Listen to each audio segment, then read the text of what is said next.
Good evening, everyone. My name is Jeff Montejano, CEO of BIA Southern California. Welcome to our Economic and Housing Leadership Summit. We have an incredible agenda for you today.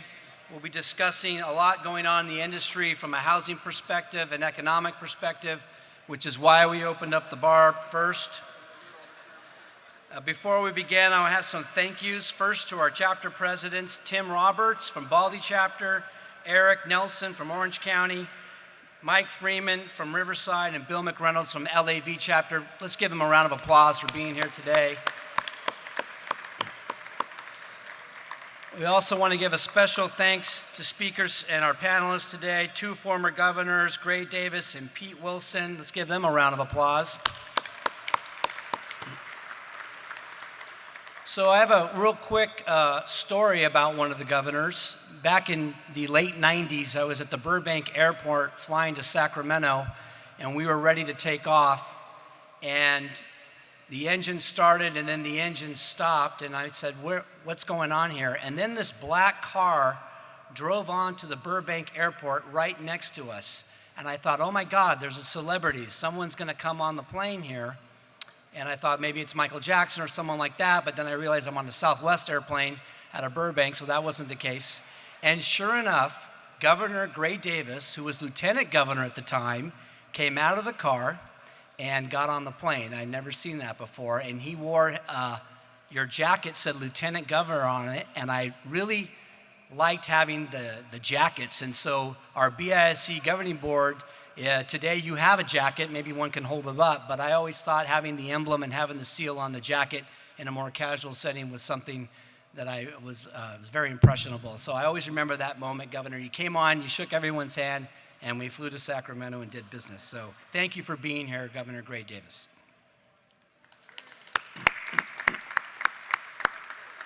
I also want to thank the amazing staff, Laura, Carlos, Deandre, Craig. We had this event scheduled in February. We pushed it, we changed it, and we said, no, we have to have an event here in the LA Ventura region. We have to have it at the Reagan Library. So thank you for coming out. I've spoken to a lot of you, and we know a lot of you haven't been here before, so I'm really glad that you got to come out here. And so thank you for the staff for this. And I really want to talk a little bit about the LAV chapter.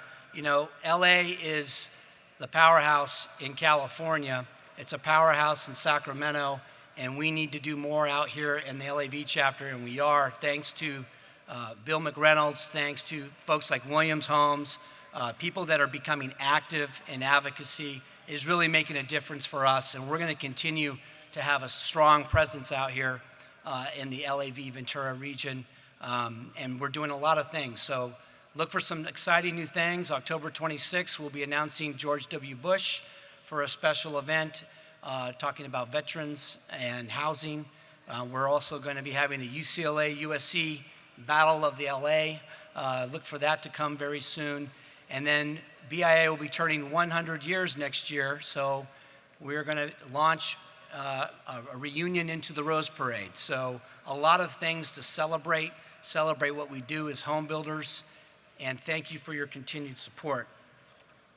I'd like to bring up now for the Pledge of Allegiance, so if we can all stand, Kevin Mashburn, the mayor of Simi Valley, to welcome us and give us the Pledge of Allegiance. Mr. Mayor, let's give him a round of applause. Thank you.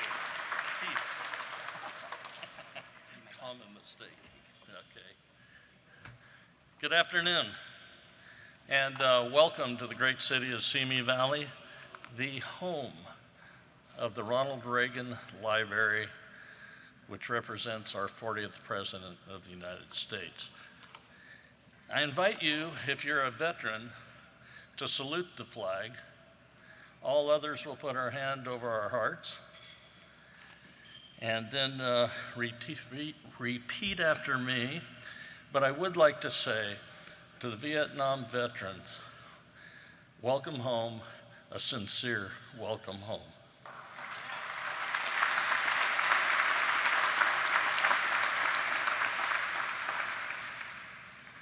I pledge allegiance to the flag of the United States of America and to the republic for which it stands, one nation, under God, indivisible, with liberty and justice for all.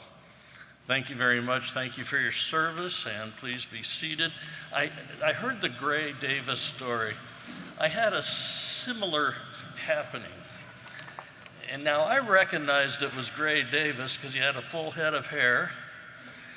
And I was on a plane coming out of Reno, and we were in a storm. And I looked around and I go, he's the only guy that isn't grabbing his seat, holding on tight. A lot of ladies and men were letting their voices be heard because this was a pretty rough ride out of Reno. And I kept looking at Gray Davis and I go, that guy is stellar. He's stellar. He's not screaming. He's not grabbing anybody's seat. And anyway, you were an inspiration on that flight for this guy that you didn't have any idea who he is.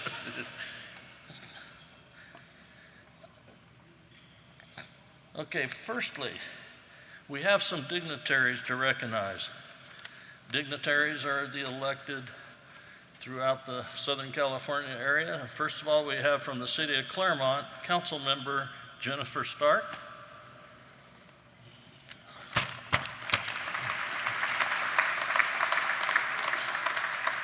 And from the city of Hawthorne, Council Member Alexandria Montiero.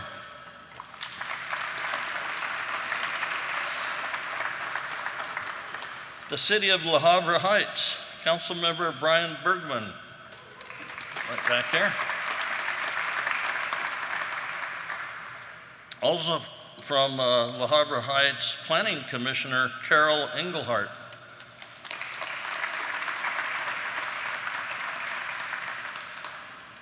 Wow, this is going to be hard to introduce. From the city of Malibu. We have their weather, they're sharing it with us today, I guess. Council Member Paul Griscani. I hope I said that correctly, Paul. And from here we can see the city of Moore Park, and if we look right over here, we can see the mayor from the city of Moore Park, Janice Parvin.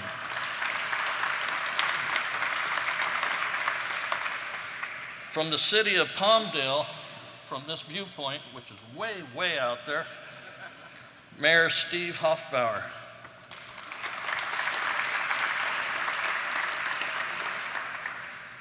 From the city of Santa Monica, Council Member Phil Brock, right here.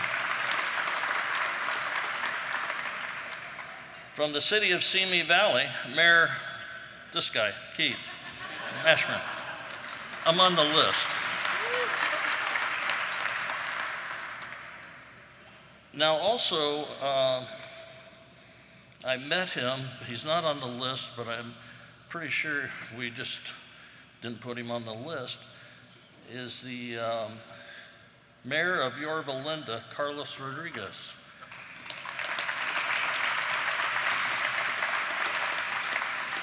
I had the pleasure of meeting Carlos, and we exchanged ideas about presidential libraries.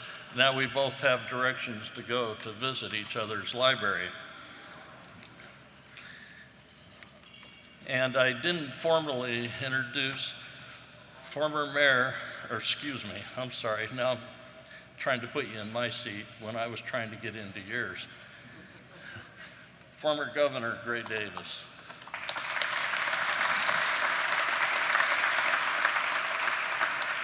For the end of my part, we certainly welcome you here to Simi Valley, the home of the Ronald Reagan Library, and hope this has been a good experience for you.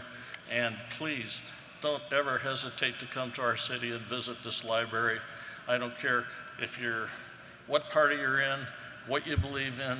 If you come to this library, visit it, when you walk out, you'll have a little more patriotism in you. And with that, thank you very much.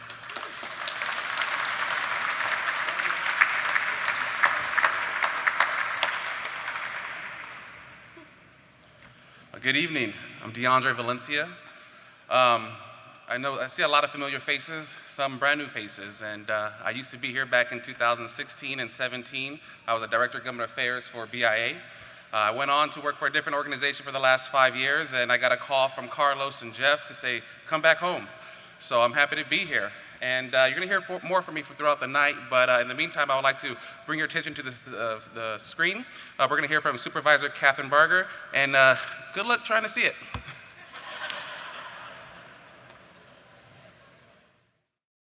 Good evening to the members and leadership of the Building Industry Association of Southern California. I'm Los Angeles County Supervisor Catherine Barger, proudly representing the 5th District. Over the years, I've been grateful for my relationship with the BIA. I appreciate your organization's expertise in our shared goals to address Los Angeles County's housing supply and affordability crisis.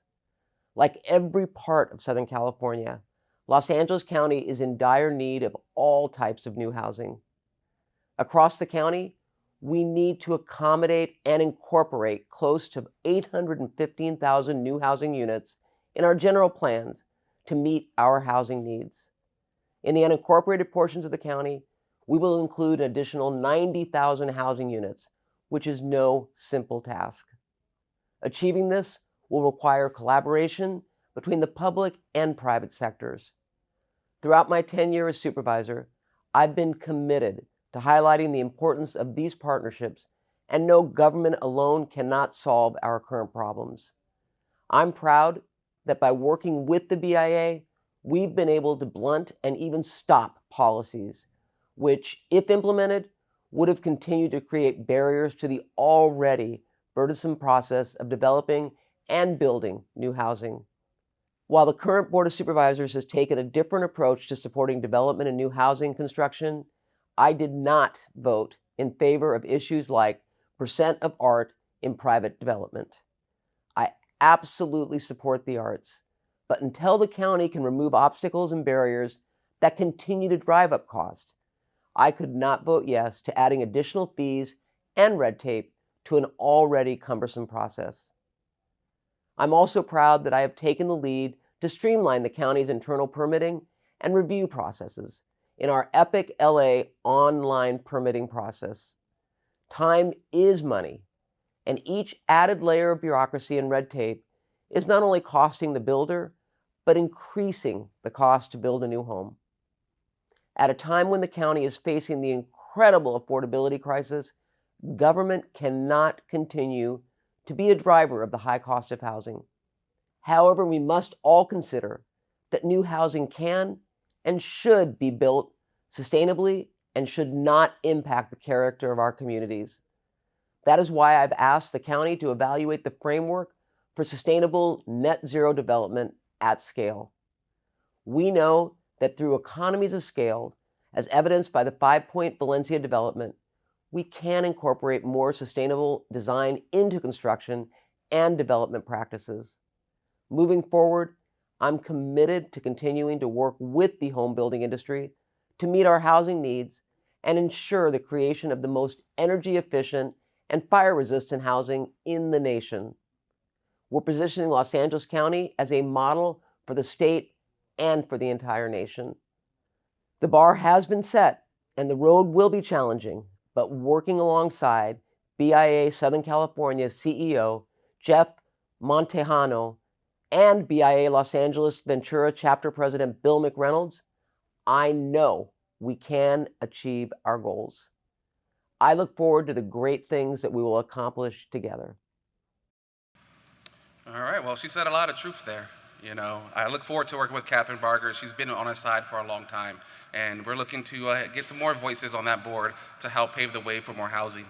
I would like to take this time to introduce another friend to come up here to the stage, dear friend of ours with the Southern California Gas Company. You know, when I think about Southern California Gas Company, I think about the power, the gas that they provide, hot water, at least when my kids aren't using it all, barbecues, heaters, and so forth. But here at BIA, we think of them as a partner, a member, and a trustworthy steward of change. So to inform us all things new going on at SoCal Gas, I would like to bring up their Director of Distribution and Planning and Project Manager, Joe Velasquez.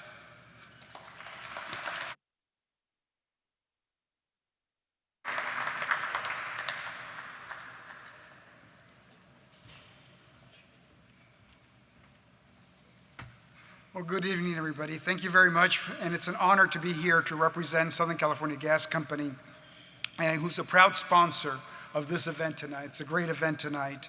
And I just want to thank the BIA, LA, and Ventura chapters for allowing me to share just a few comments, a couple of messages for you. One is how we're working at Southern California Gas to better our partnership with the building industry and all of you.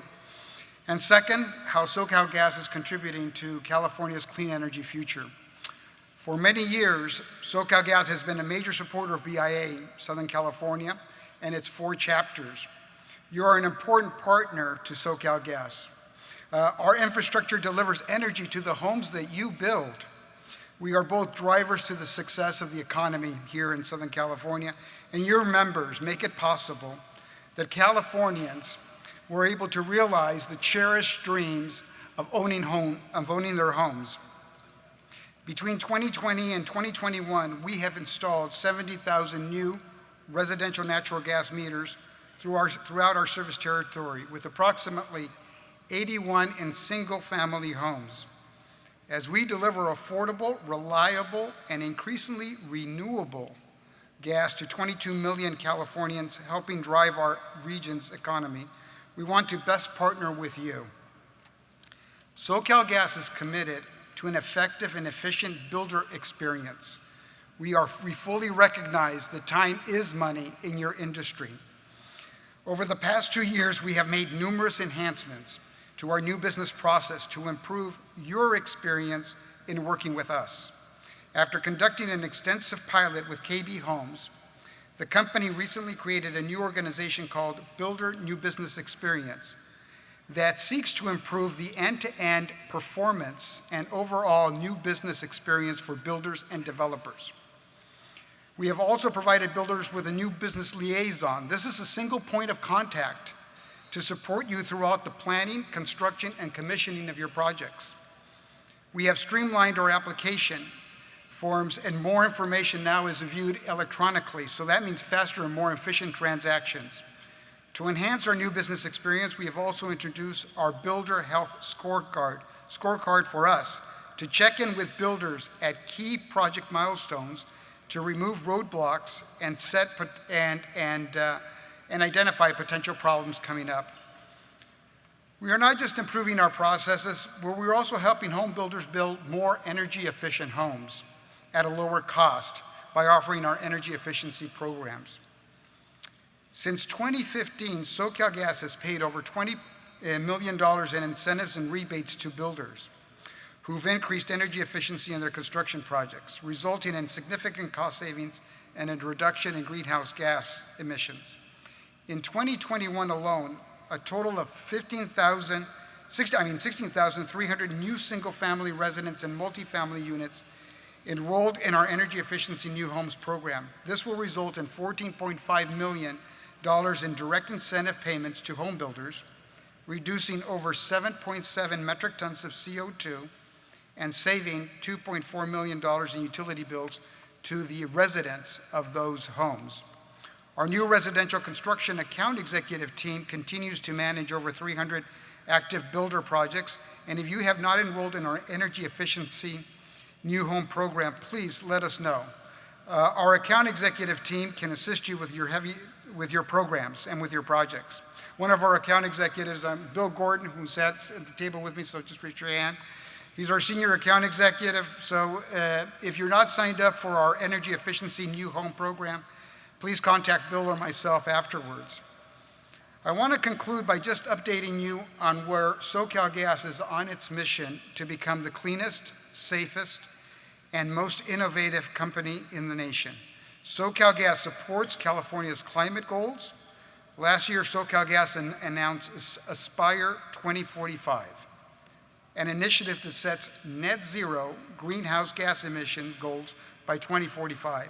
This includes energy, not only energy that we use, but energy that we deliver for our customers. Some of the specific actions that we are taking to back up that rather bold commitment include purchasing 50 Toyota Marias that run on hydrogen fuel cell engines, along with a fleet of electric Ford 150s. We also recently announced a major green hydrogen infrastructure project. The initiative is called Angelus Link, which aims to deliver green hydrogen for manufacturing, transportation, and electric generation in Los Angeles Basin. This infrastructure project could allow the conversion of natural gas power plants to green hydrogen, resulting in up to 25% reduction of natural gas combustion in the state of California. And while I assure you that we're not moving into your turf, we are building a model home. It's called our hydrogen home, which is currently being built in Downing. This is a 2,000 square foot home that features solar panels, a battery, an electrolyzer to convert solar energy into hydrogen, and fuel cells to supply electricity for the home. Hydrogen will be blended up to 20% with natural gas and used in the home's tankless water heater, clothes dryer, gas stove, fireplace, and barbecue grill. This is a LEED Platinum home, will function and feel exactly like a regular home, all while using reliable, clean energy 24 hours a day, 7 days a week. It will be completed later this year and will show the bright future that SoCalGas has in a decarbonized California. In closing, I just want to once again just thank you, our partners and builders, for what you do for California. You are so important to our quality of life here in California. We value your work, and we are committed to being your partners. The more we help you, the smoother the path is to create a future where energy is clean and affordable, whether that's natural gas and renewable gas now or green hydrogen down the line. Builders and SoCalGas share a lot of the same interest. We want to continue to work with you as much as possible. So thank you very much, and it's been a pleasure speaking to you tonight. Thank you.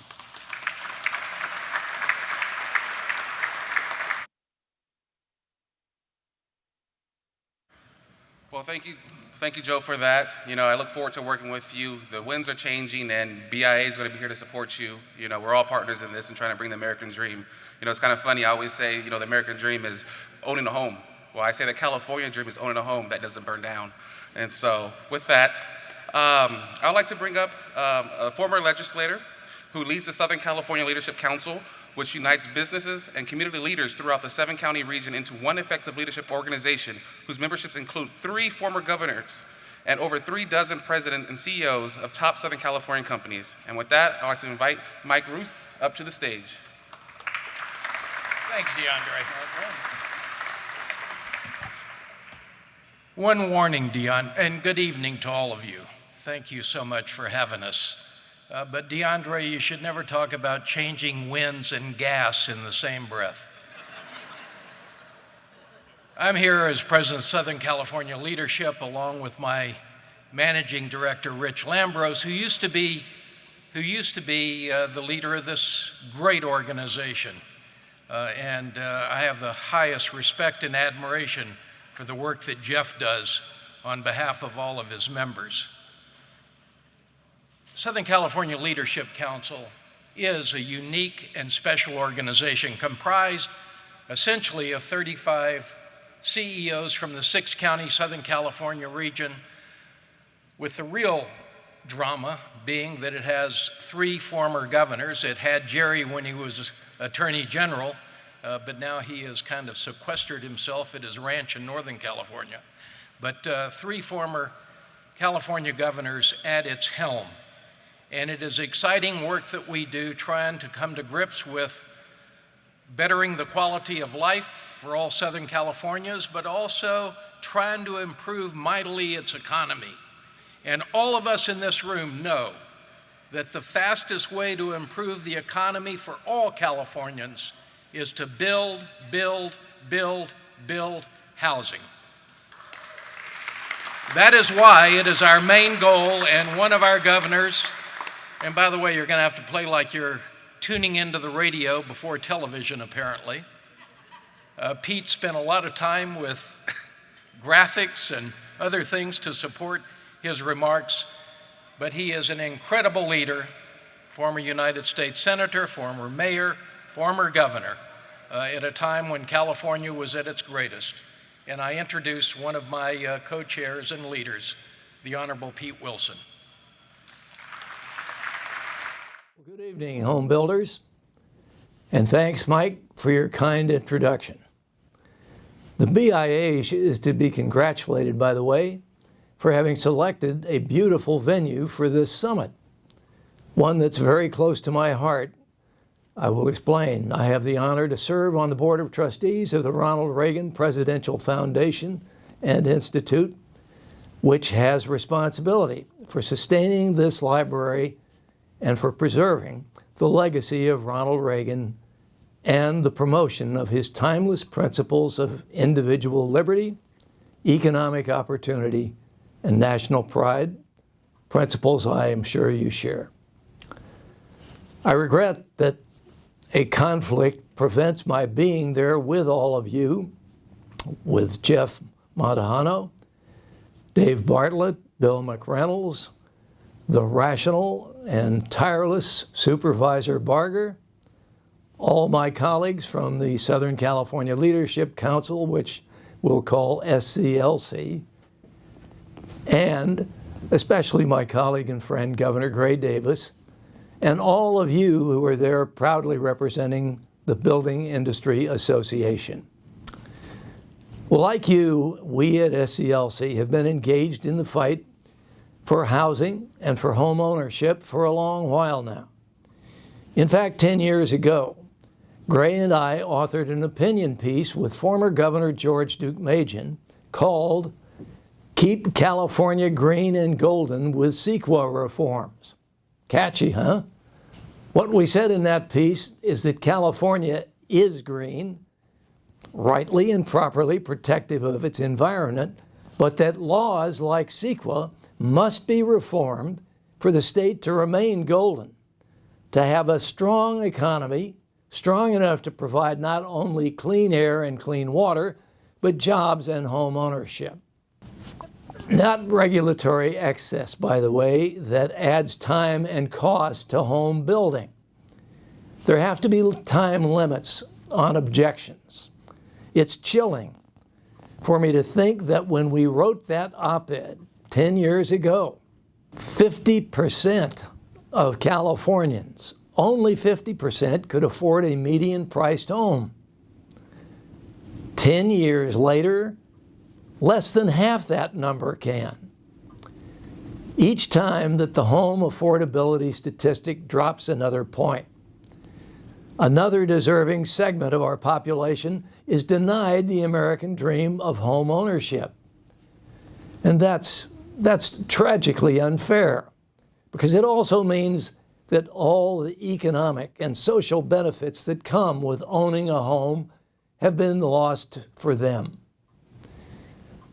Turning that around will absolutely require CEQA reform. But there are more planks of what we might call the platform for greater housing affordability in California. For example, we must find a way to bring back the financing that we lost when the state snatched the tax increment of local redevelopment agencies. We've got to design financial incentives that will encourage city councils and boards of supervisors to stare down local opposition and approve good projects. We must return reason and reasonable conduct to California's regulations to get rid of the regulatory excess. Now, on these steps, Gray and I agree, as do all the members of the Southern California Leadership Council, which is why we were so eager to co-host this summit. And it's not just us. We're joined in this struggle by the broader business community, the construction industry certainly, local governments, most, and a growing number, but not yet enough, state legislators. And according to recent opinion polls, and this is the most encouraging, about 90% of the people of this great state agree with us. So we're not alone in the fight for more, I won't say affordable housing, more home ownership that is affordable. We must organize and demand that the legislature enact the required reform. Now, I know it's not easy, And it will, in fact, require a political campaign, one in which those who have neglected their duty and allowed this unaffordable denial of home ownership, we've got to do something about that. If we are serious about a return to the attainable American dream of home ownership, it will require the basic reform of CEQA, not exemptions to it. That's not good enough. The solution to the housing crisis is, in 2 words, more production. More lots approved more quickly. More houses produced more quickly. More families turning from renting to making mortgage payments and acquiring equity. That's how we will attain greater affordability and turn around our declining home ownership rate. It won't be easy. Political campaigns never are. But I sense the tide starting to turn, the pendulum swinging back our way in favor of reason and fairness. So I am fully expecting a fight, but I must tell you that together, those of you at BIA and those of us at SCLC can add to our numbers, and we can take this thing where it belongs, right to the legislators who have ignored the issue. It will not be pleasant in every case to do so, but that's why they got elected, to serve the people. They're not doing it now. So, my friends, thank you, and bless you for making this available. We've got to bring gold back to the Golden State. We've got to let people enjoy what they are entitled to enjoy, home ownership. Bless you. Thank you. I would like to introduce probably the person who has had the most diverse experience in government than anyone I've ever known or anyone you will ever meet. He started off as a governor's chief of staff. He then ran and became a member of the California State Assembly. He then was elected controller of the state of California. He then was elected lieutenant governor of the state of California, and then elected in 1998 governor of the state of California. I present to you the Honorable Gray Davis.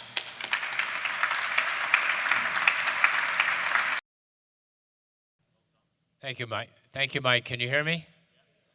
Thank you for that kind introduction. I just want to acknowledge a couple people who preceded me.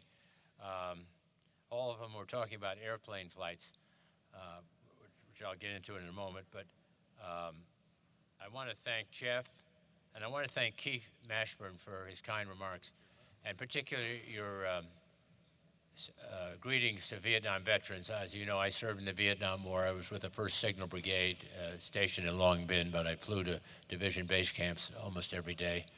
And I had a chance to talk to one of your security people when I first came in. I went December 1st, 1969. He went December 10th. So there's still a few of us still kicking around here. Anyone who served in the Vietnam War or any war prior or since, God bless you. Thank you for your service, and God bless America.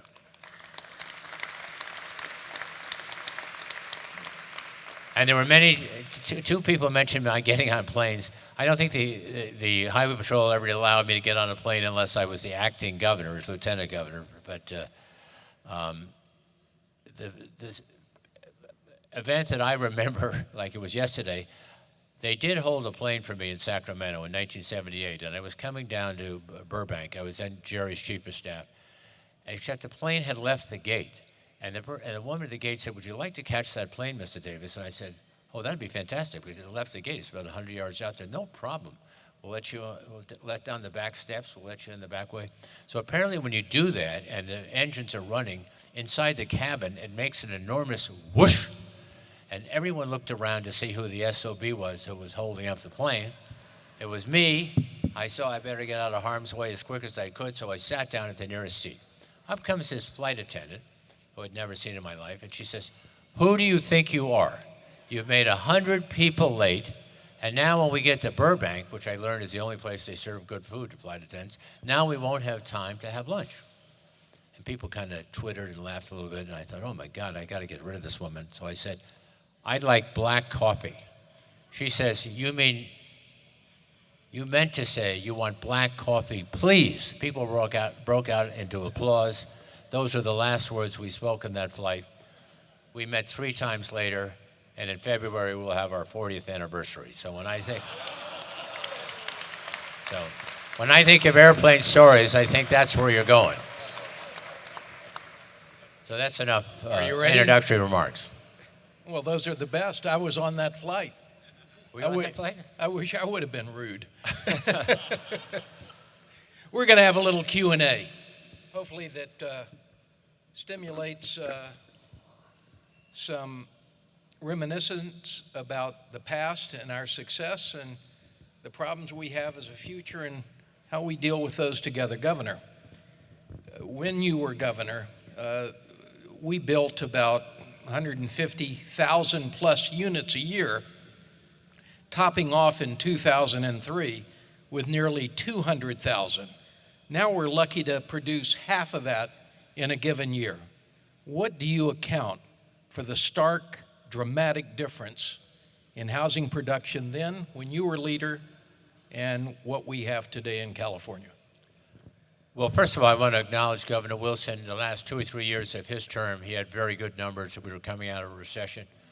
But, you know, Governor Wilson and I, Governor Schwarzenegger, Governor Brown, we believe in the American dream. Housing is the centerpiece of the American dream. It has been for a long time, and it will continue to be. And so we did everything humanly possible to make housing possible, as opposed to voting for a lot of things that you may not think slow down housing or increase the cost, but they do. And every time you vote for an additional requirement, whether it involves whether there's enough water, which on merits makes sense, but there was one requirement I think did not become regulatory policy, that they wanted to say you can't build for half the year. Well, we live in Southern California. This is a semi-desert. It never rains down here. We're always 13 inches. I grew up in New York. 13 inches is a good weekend in New York. There's no rain down here, but they wanted to apply this to Southern California. So there's just tons of things that get thought of, and some get enacted, all of which delay the time a house can be built, to say nothing of the approval process, the procedure, and increase the cost. So that's why you have these staggering costs now of $800,000 or $900,000 is a median income property. I didn't realize we were down to 25% of the people can afford it. But I did want to bring to your attention that something called the California Public Policy Institute did a study a month ago, and it said, we are losing the middle class. They are going to other states where they can afford a house. We're losing working people going to another house. And the middle class is the glue to society. It was what holds us together. It allows us to talk of the aspirational dream of getting better every year. Do you remember the sitcom from the 90s about the Jefferson family, and they had this great song called Moving On Up? Well, that's what I believe. We should move on up. When I was looking at California schools, I kept saying, only one child can be best, but every child can get better. And in the process of getting better, they'll get better grades, get better jobs, go to better colleges, make more money, make more of an impact on society, be more successful people. So I've always believed and I would reward schools who did better than they did the year before. They were sort of competing against themselves. And we gave money to the top 10% in every school, whether it was in Watts or Westwood or Mill Valley or East Palo Alto, wherever it was. If you were in the top 10%, you got $1,000 every time. Top 10% on standardized tests, that is, in math and English, and you had 6 opportunities to take those tests. You could use those $6,000 anytime for private or public college, anytime in your life. So moving on up, getting better, believing in the American dream, I think is a big reason why we had good housing numbers. If you're the governor, you can make things happen if you're willing to work hard enough, make enough concessions to the people that oppose it, but on balance still achieve your goal. You can make it happen. And my fear now is we don't realize how important housing is. I think we should declare an emergency. We should treat this like a fire or a flood. We should declare an emergency, and we should say, we're setting aside $10 billion, pick a number, $10 billion, and it can be used either to pay down payment, or it can be used to pay for the infrastructure that all developers have to provide, which goes into the cost of housing. The schools, the roads, the sewage, the lighting, all that stuff gets tacked onto the cost of a housing unit. So one way or another, we make it clear this is a very high priority of all Californians, and we're going to do it till we see people start coming back to this state, because this is a great place to live with all kinds of opportunities. But just neglect that housing is important, we're letting the numbers plummet, and that is literally driving people out of the state. Now, if you're just looking at total money, we are getting people coming into the state that have college degrees, some have advanced degrees, and they're making a lot of money, and all of them, by the way, are buying a house. So that's good news. But we don't want to see anyone leave this state, and we believe in, the most person who's born in the poorest home in the poorest section of this state can give in his God-given abilities and a hand up from the rest of us, do great things in this society and make us all proud. So we do not want to be a state of rich and poor, and making housing available below a certain level, making it a high priority, I think sends a loud signal, and we got to do it. Well, thank you. You were able to answer 90% of all the questions I have in that one Okay, response. we're done. Exactly. We're close.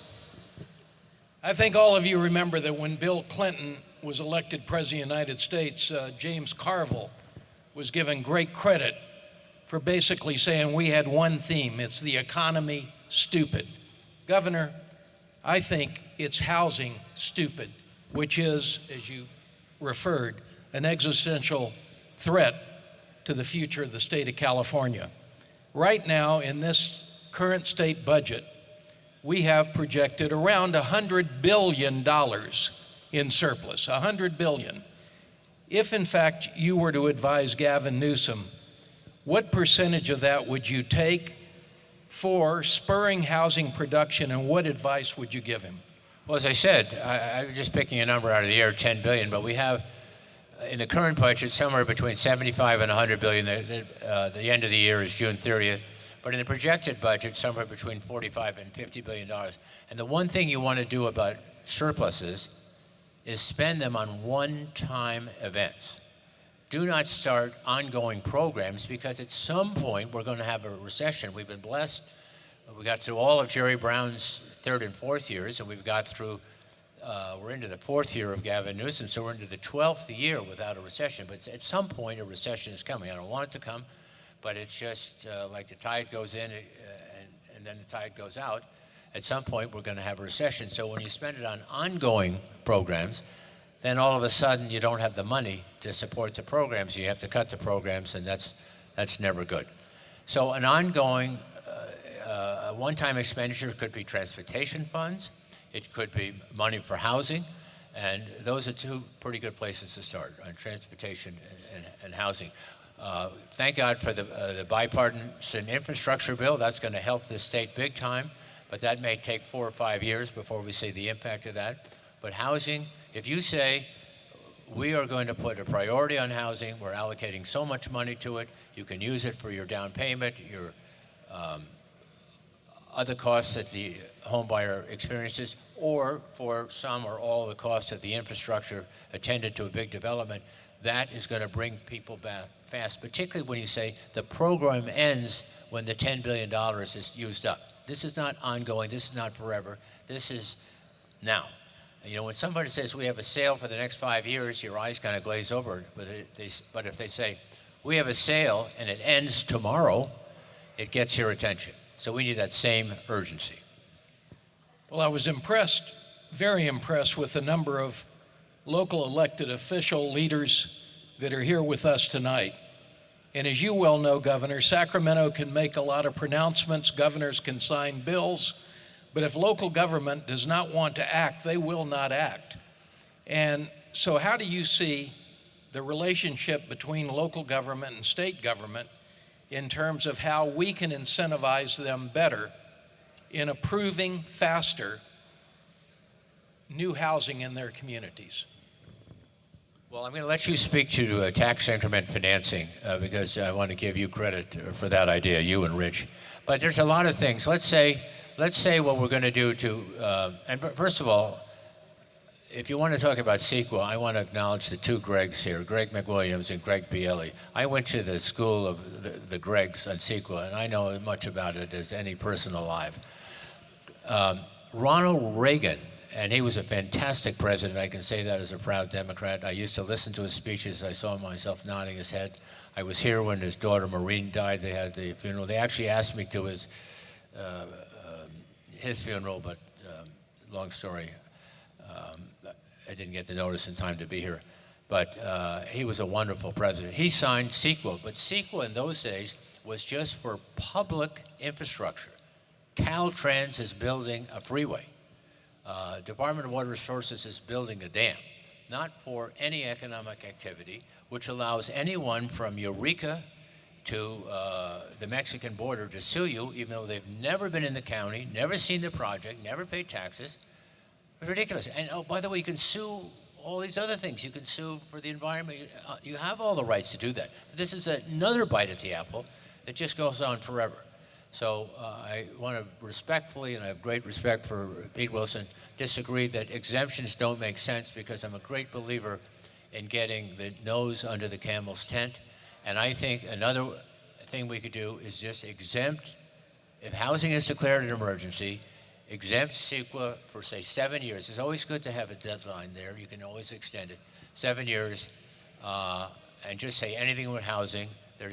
You have the same benefit that you do, that Apple headquarters got in Cupertino, that Farmers Field, which is supposed to be where the Rams were going to play in downtown LA, 270 days, all environmental regulation must be resolved or the matter is approved. 270 days. So if we can build Apple headquarters, if we can get a brand new basketball stadium in Sacramento and what would be the Rams football field, but I haven't a chance to talk to Commissioner Goodell. If you want me to go into that, I'll go into it about where he wanted to play, have the Rams go.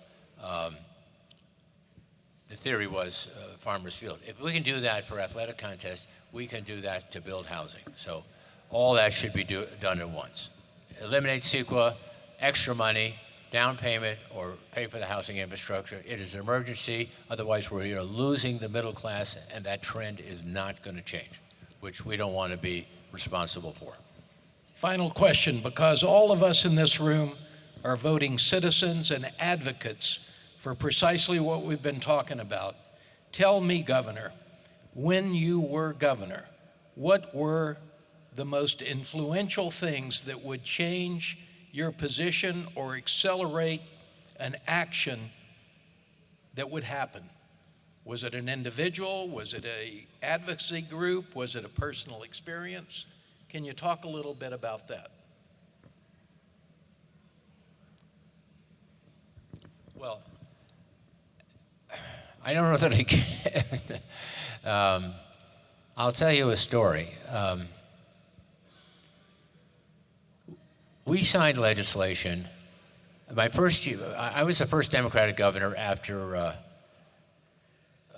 16 years of Republican governors. But as I said, I had a very good relationship with my predecessor, Governor Wilson. And as a matter of fact, one of the ads we ran, my opponent differed on more issues with Governor Wilson than I did. We would go down, this guy's pro-life, this guy's pro-choice. Well, Governor Wilson and Governor Davis are in this column, the other guy's in that column. This guy believes in housing, this guy believes in capital punishment, this guy believes in this and that. There was more agreement with Wilson than was on the other part. So one time, my wife comes in, the only time she did this, she says, you have to sign this bill for Planned Parenthood. I said, well, sweetie, we'll get to it. No, you have to sign it today. It's the only time she did this. I said, well, she has the bill with her, you know. We're not supposed to have it, she has the bill somehow. So I said, okay. So we stop everything. Everyone is summoned. We go through 3 hours through all this stuff, and we end up signing the piece of legislation. On the other hand, you know, I like to work late, and I would work till 8 or 8:30, and the only way they could get me out of the office was to have her come in and say, we have to go home, or there'll be no dinner tonight. So she probably had more influence than anyone else on that one bill she wanted me to sign, which on the merits, 80% of you here would agree with, and just generally when it's time to go home and have dinner. Thank you very much, Governor. Thank you all for... God bless you all. Thank you. Exactly. Good evening, and thank you, Governor Davis. We appreciate your friendship with the industry and being a leader and a visionary in this regard, and we appreciate you, and we appreciate you, Mike, as well. Thank you for all you've done for the industry over the years. My name is John Musell. I'm a proud member of the LA Ventura chapter of the Building Industry Association, and it is my honor to introduce our next speaker this evening, which is Dr. Christopher Thornberg, who is the director of the UC Riverside School of Business, Center of Economic Forecasting and Development, and adjunct professor at the school. He's also the founding partner of Beacon Economics. An expert in economic and revenue forecasting, regional economics, economic policy, and labor and real estate markets, Dr. Thornberg has consulted for private industry, cities, counties. They don't care about any of this. But they care about the next line, which is the most important. Yes. He is well known for his ability to capture and hold audiences' attention for the evening. He's a funny guy, and he's going to give us great news on the economy. And with that, please join me in welcoming Dr. Thornberg. Thank you very much. Honestly, I don't want to waste any time reading that thing because they want me to do an hour and a half of material in 30 minutes. So buckle up, people. There's a lot to talk about, to say the least. And I want to thank Gray Davis, obviously, for his service to the state. I want to thank him for his great words because he's absolutely right in a lot of his prescriptions for what we need to do about housing in the state of California. And I most of all want to thank him for giving me the time to have the sun go down so you can kind of see my slides. Telling an economist to go on stage and give a speech without slides is kind of like asking him to get up there naked. You know what I mean? I'm not sure I'm prepared for that. We're not that close. Listen, I'm gonna go ahead and just jump right into it. As noted, there's too much to talk about. Where is housing? Where is it going? Where is this economy? Where is it going? What is the Fed doing? What the hell is going on? There's only another way of putting it, right? There's a lot of crazy signals out there. And of course, we're talking about this even as yesterday morning, the Case-Shiller numbers came out, and what was it, up another 20% year over year, which, by the way, is a faster rate of home price appreciation than we saw in the run-up to the Great Recession. And it begs the question, what is going on? And to understand that, you have to go back in time. Now remember, you know, at the end of 2019, when I was giving a lot of talks on the economy, for the most part, my conversation was telling people what was not wrong with the economy. I mean, really, that was the conversation. It isn't wrong. It isn't broken. But, of course, the pandemic hit, and lo and behold, my industry, which has been candidly losing its collective mind over the last 20 years, ran around and gave us this selection of headlines that you might be able to see there up on the screen. Let me just give you a few of these observations. 30 to 40 million people are going to be evicted by the end of 2020. It's going to scar the U.S. labor market for an entire decade. Mark Zandi, 30% of homeowners are going to stop paying their mortgage. Home prices are going to fall at any point in time. And one of my former colleagues at UCLA said this: make no mistake, the pandemic has morphed into a depression-like crisis. Depression-like crisis. Well, let's go through a couple numbers about a depression, shall we? Just for fun. Over the last 2 years, basically pre-pandemic to today, real consumer spending is up 4.5%. By the way, spending on goods in real terms is up 16%. Disposable income up 13%, corporate profits up 20%, proprietor incomes up 16%, unemployment rate is 13.6%. We have 11.2 million job openings in the United States, which is half again as much as we had 3 years ago. Home prices are up 20% year over year with incredibly tight inventory. By the way, household equity just came in at, you ready for this? $26 trillion. Industrial production is up 3%, and inventory levels are at a record low level. That's a hell of a depression, isn't it? I think we need more depressions, as the case may be. Really? And of course, on top of all this news, now you have Deutsche Bank running around telling us we're about to have a recession. Again, what is going on? Well, it all boils down to this, for a bunch of years, for those of you who might have seen me here or there over the last decade, I used a word a lot. It was called miserablism. And what's interesting about the term miserablism, I was trying to describe the national attitude which was focused on decay, decline, inequality, a national conversation which projected a picture of 75% of Americans starving in their shoes, living hand to mouth, and one paycheck away from financial disaster. By the way, all this is happening despite the fact that actually, when you looked at the data, if you just looked at the data, what you saw was the U.S. economy in the midst of a very steady, solid economic expansion with plenty of positive things happening, to the point of which, here's an interesting tidbit, between 2016 and 2019, believe it or not, both income and wealth inequality went down. Now, by the way, none of this is to say we shouldn't be reaching out and helping families less fortunate than us. Of course we should. That's called being a nice person. It's not complicated. But we can do that without having to tell stories of a nation in decline when it clearly isn't. Simple as that. Now, of course, this all came to a head a couple of years ago. Robert Shiller wrote a book called Narrative Economics. For those of you who don't know Robert Shiller, he won the Nobel Prize in Economics a couple of years ago. And only a Nobel Prize winner could do what he did, which is point a finger at the entire economics industry and said, you folks have lost your mind. Look, I appreciate that economics, we like models. We start with the idea that people are rational, that economies work towards equilibriums. And by using those models, I think we have a pretty damn good vision of how the world works. I think we have succeeded, but we've become too obsessed with the concept, with the idea of rationality. In the economic world, because people are rational, you could ignore the story.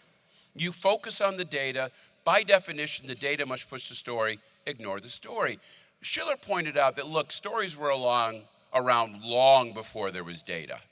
And the idea that we are not storytelling creatures and that the story doesn't differ dramatically from the data is simply wrong. And if you're not paying attention to the story, paying attention to the narrative, you don't really know what's going on out there as economists. And he couldn't be more right.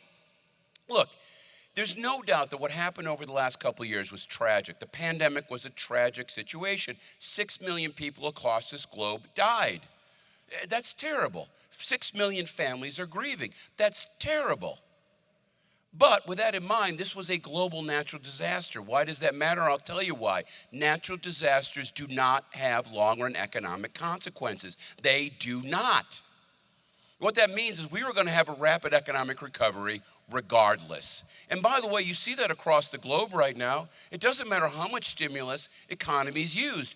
Everybody has seen a rapid recovery. But that was not the message in Washington, D.C. They bought in to all that nonsense I just showed you, that this was an existential crisis. Of course they did. We live in a populist era. Both parties in Washington, D.C. have painted themselves into a very specific corner, and it works something like this.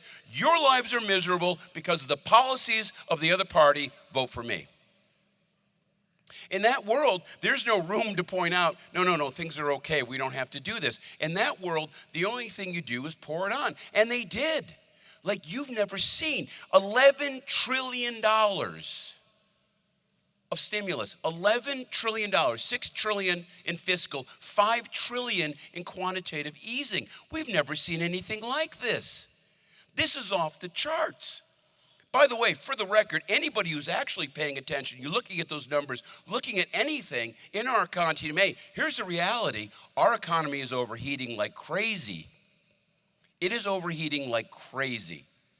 And yet, right now, the administration is running around trying to pass their Build Back Better Act, a recovery stimulus act in the midst of an overheating economy. Now, this is very scary. This economy is getting out of control. Bad things are happening. We need to take our foot off the gas pedal and put it on the brake. But they can't go there. And so they continue to accelerate. And this cannot go far. There's an old expression in economics. When it can't last, it won't. And that's exactly where we are. It's exactly where we are. Now, in a lot of ways, I feel like I did in 2006. For those of you who might remember, in 2006, I was a punk kid. I came out of UCLA. I said something silly. I said, I think real estate's a bubble and it's going to cause a recession. I had the honor at a meeting of being heckled by Robert Toll. I hold that very dearly to my heart. Now, mind you, my fears today are just as great as they were then. They really are. The uncertainty of the economic forecast today is profound. It's profound. But this is not 2006. Why? For two important reasons. First of all, the problems have shifted from the private to the public sector. In 2006, it was subprime credit that was driving real estate crazy, which was in turn driving everything crazy. Today, it's the public sector. The risks aren't private. It's not housing. It's not foreclosures. It's inflation. It's the government debt. It's a different game. It's a different story. And by the way, that leads me to one other conclusion, which is, guess what? For once, real estate's not the center of the mess. In fact, in a lot of ways, real estate is actually a safe haven through the mess that we are about to go through. So the world is changing. It's changing dramatically, and we all better pay attention. It's not just the short run, it's also the long run. I don't even have time to get into this.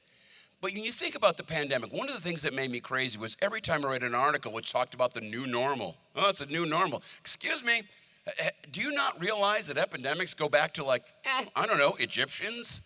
You know?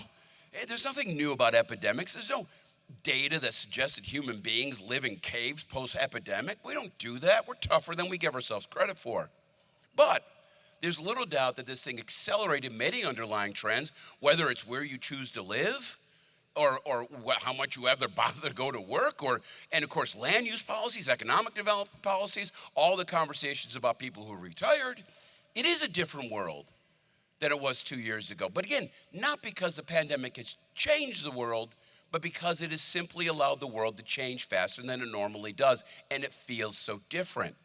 So there's a lot of things going on in our economy right now, but of course, the big question has got to be about the bubble that is brewing right now in our economy because of excessive government stimulus. Look, it's very clear, the U versus V debate. Do you remember at the beginning, it had to be U versus V? Or some other letter, right? Nobody in the newspapers could have an honest conversation about this. You all had to have a clever letter, right? So are the U camp, this is gonna be long and painful. The V camp, like ourselves, this is gonna be a quick recovery. And then you had other folks, no, it's gonna be a W, right? You got the W folks, or the square root sign folks, we had those folks. We had one guy, swear to God, he said, it's gonna be an L. It's gonna hit bottom and never grow again. It's like, dude, you gotta get off those drugs. It's not good, whatever it is. Well, look, what's the answer? It's a V, folks. Just take a look, it's obvious. We hit bottom. This was the deepest recession in US economic history. It was also the shortest. It was 2 months, according to the MBER. By the way, it was really about 6.5 weeks, but they don't get that exact, you know what I mean? It wasn't that big, and by Q3, we were recovering. Now, why was this not the Great Depression? It was a different kind of business cycle. A typical business cycle is a demand shock. A Great Recession is a classic case. What happened? Oh, look, I know housing and consumer finance was in the center of it, but here's the real problem. In 2005, we felt rich. In 2005, we felt rich. We could borrow anything we want, our home was going up in value, the world was wonderful. In 2009, we're like, oh shit, we're not. Now that is a profound problem because everybody has to clean up their balance sheets, right? You have to think ahead. You got to save for your kids' college education. You got to save for retirement. What do? You spend less. And that was the problem. Think about it. Everybody's saving because nobody's saving. Spending isn't going up. Because of that, the economy isn't growing well. Because the economy isn't growing well, labor markets aren't doing well, incomes aren't going up, and you're having a tough time saving. And that was the trap we were in that made the Great Recession a 9-year business cycle, beginning to end. 9 years to full recovery. It was brutally painful because of the balance sheet effects. This was not that. This was never a supply shock, a demand shock. This was a supply shock. What do I mean? Very simple. In 2010, you didn't go to restaurants because you couldn't afford to. In 2020, you didn't go to restaurants because you weren't allowed to. It's critically different. Why? Because in 2020, if you couldn't spend your money on restaurants and Disneyland, you spent it on anything else you could. Did anybody try to buy a boat, a camper, a bicycle, a hot tub in 2020? They didn't exist. If it wasn't nailed down in the store, you couldn't buy it. And we never saw that story in the paper. You never saw the story about Home Depot making record profits or that bike shop never having more sales. You didn't see those stories. But that was part of it. That was part of it. By the way, it wasn't just that. The economy up to the great, oh, I know, we convinced ourselves everything was terrible. It wasn't. Things were fine. The economy was fundamentally healthy in January of that year. And the financial markets never went through any of the spasms they went through last time because they hadn't indulged in any of the craziest like they had the time before. Now, again, it's not the same economy. Take, for example, what people have been spending money on. You can't spend money on services, so you spend it on goods. Service spending is still trying to get back to where it was pre-pandemic. Goods spending is way above trend. At one point in time, spending on durable goods was 25% above normal. And by the way, it's only lower than that now because of the stuff people couldn't buy. Look what happened to auto sales in 2021. They went down. By the way, not because there was a lack of demand, because the auto industry couldn't keep up with demand. My estimates, easily they would have sold 2 million more cars last year had they been available. But they can't get them in the country because of supply chain problems. Why supply chain problems? Because our economy was never equipped to deal with this level of demand. It wasn't built for this. Simple as that, right? Now, you think about the services, they're back. Hotels are busy, airports are busy, people are flying again. Not completely back, but yet again, it's a supply chain problem. Now, this time the supply chain problem is not about, of course, the parts, but the people. Look, there's 1 million more job openings in leisure, hospitality, and other services today than there was a couple of years ago. They just can't hire enough people. Has anybody been to Vegas lately? You can't get a cup of coffee in that town. It takes you an hour to get a cup of coffee because there's nobody available to hire. As simple as that. Now, again, for all the supply chain problems, profits are up, corporate profits are way up, proprietor profits are up, business investment is back, except for non-residential real estate, everything else is up. And stuff important for California, IT equipment, software, research and development, entertainment, all incredibly important parts of the California economy. All those sources of business investment are up. And of course, at the bottom, 33% increase in residential investment in 2 years. Housing, remember? Oh, it's going to be 30% of people are going to stop paying. Home prices are going to fall any second. Not quite what happened, is it, right? Now, again, you know the numbers. Existing home sales up running about 6 million. Crazy increase in prices year over year. That Case-Shiller numbers, just take the U.S. In the 15 months prior to the pandemic, home prices in the U.S. went up 5.7%. In the last 15 months, 24.2%. And that's across the board. Everybody's seeing prices. And of course, yes, you're seeing it. And new home sales, they're up, a little more volatile. Permits are up, as the case may be. Again, the industry's biggest problem is they can't build fast enough. Now, the long-run drivers are very simple, right? First of all, people are getting back into home ownership rates. Home ownership rates started climbing in 2017, but also because it's been a very, very conservative cycle. Typically, home builders get exuberant in the latter years of a cycle. Never happened this time. Home building was remarkably steady through most of the last cycle, and as a result of that, vacancy rates were actually dropping. This is a tight market. But that is not, of course, what happened, why housing came out of the starting gate just this crazy. That all boils down to, believe it or not, a story. Now, what's interesting is in 2006, when I started my career, obviously, I remember the Great Recession and all the conversations, everything that happened. And in 2019, you fast forward, and what was really interesting about 2019 was this. In 2019, people would walk up to me and they would ask me this question. So when are home prices going to fall, Chris? Not are they going to fall? When? It's going to happen. We all know it's going to happen. Home prices fall. The market's cold. I keep reading in the paper. The housing market's in a downturn. Well, my answer to the question in 2019 was, never. Because realistically, the fundamentals for housing were just fine.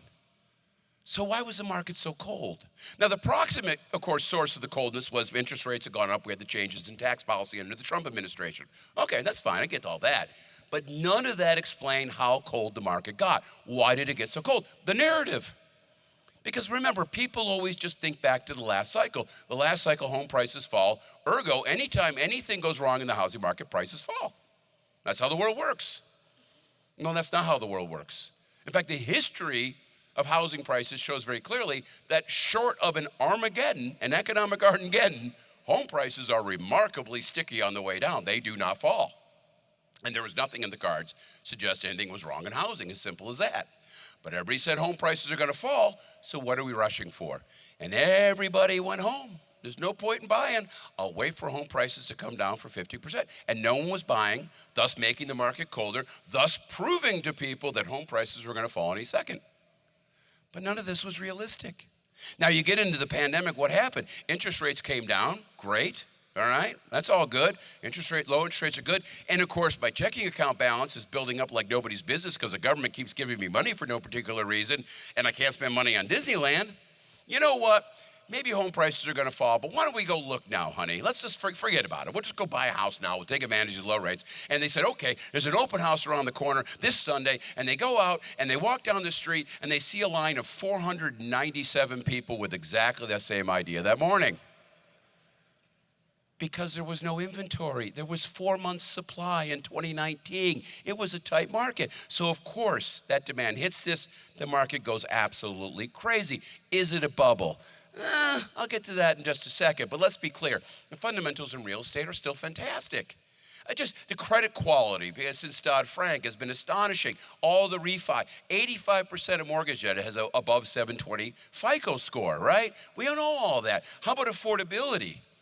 We're all worried about affordability. California, affordability. But take this out, California. In 2011, 38.6% of homeowners in 2011 in California were housing cost constrained.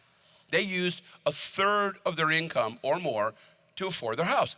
A third, that's huge. Anything goes wrong, you're in trouble. By the way, we all know how much home prices in California went up from 2011 to 2019, right? Yet the number of housing cost constrained owners went from 38% to 28%. It went down, not up, down. So I like to point out that California real estate is incredibly unaffordable for everybody except for the people buying it, which from a fundamental standpoint are kind of the only people you need to worry about. Now, mind you, why are prices so high? Because we don't build enough. Supply, supply, supply. It's not an affordability crisis. When you have this limited supply, of course, only high-income buyers and renters get that property. This is income-driven numbers, as simple as that. The housing market's absolutely fine. Now, is there signs of froth? Yes. The PE ratio for housing is up. Housing units per capita is up. There are signs of things, but the fundamentals are fantastic. This is not a market that's going to take a hit at all. Now, all this good news, where are the jobs? That's always a big question. But again, I appreciate it. We're down a couple million jobs from where we were pre-pandemic. All good. But what does that mean? Now, the standard knee-jerk reaction says, hey, there's a problem in our labor markets. There's not enough labor demand, because that's what happens. After recessions, there are fewer jobs than there were pre-recession because of a lack of labor demand. It's not the only explanation.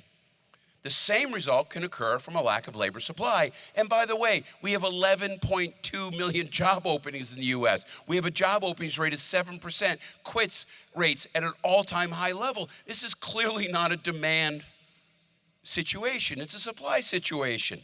Now, why aren't there enough workers out there? Well, this was going to happen. You know, look, demographics. The boomers are the center of everything, as always, right? They all came out of families of 10 kids. They all went out and had 1 kid. Now, what they did was turn our population pyramid into a population column. And by the way, right now, the number of people in prime working years has actually been declining, and it's barely going to grow. So we were already heading for labor shortages. We all knew that, but it took the pandemic. Why? What happened in the pandemic? We all got stuck at home, right?